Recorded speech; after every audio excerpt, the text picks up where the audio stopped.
Big boss 18 में एक बार फिर कुछ ऐसा देखने को मिला है जिसके बाद दर्शकों को यही समझ नहीं आ रहा कि आखिर चल क्या रहा है। बिग बॉस 18 देखने वाले दर्शक बुरी तरह कंफ्यूज हो रहे हैं। दरअसल शो में कुछ खिलाड़ी ऐसे हैं जिनका हर हफ्ते ही रंग बदल रहा है। कुछ लोग बचकर निकल जाते हैं तो कुछ इस तरह बेहद चालाकी के साथ निकल जाते हैं कि किसी को कानो कान खबर तक नहीं लगती। मगर अब रजत दलाल की चालाकी सबके सामने आ चुकी है। अब उनका डबल फेस पूरी तरह से एक्सपोज हो चुका है। हाल ही में सोलो प्लेयर बने रजत दलाल का एक बार फिर समीकरण किंग बनने का वक्त आ चुका है। वो अपने गेम को एक बार फिर पलटने को तैयार दिखाई दे रहे हैं। आपकी जानकारी के लिए बता दें कि अब तक वो आरडी एंजल्स के लीडर के तौर पर नजर आ रहे थे। हालांकि ट्रिपल एविक्शन के दौरान उनके ग्रुप की 2 लड़कियां एक साथ बाहर हो गईं, जिसके बाद उनका मन डगमगाता हुआ दिखाई दे रहा है।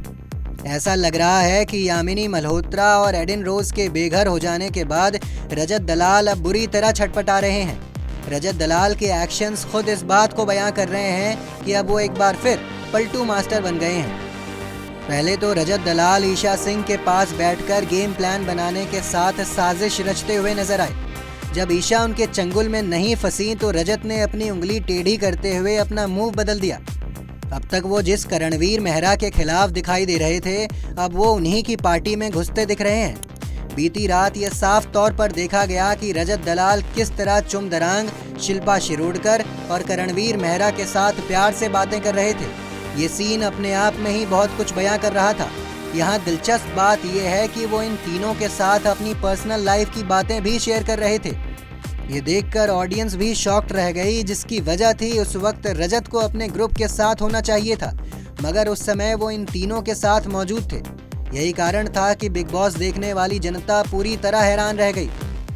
इस दौरान गौर करने वाली बात ये थी कि रजत दलाल ना तो सारा और ना ही कशिश के साथ बैठे नजर आए।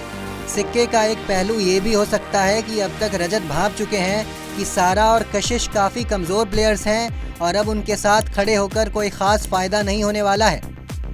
यही वजह है कि अब वो करण और उनके ग्रुप में शामिल होने की ज़ोरदार कोशिश कर रहे हैं। तो वहीं दूसरी तरफ आपको बता दें कि नॉमिनेशन टास्क में रजत दलाल विवियन डिसेना को नॉमिनेट कर उस ग्रुप की लॉयल्टी को भी हासिल कर लेंगे।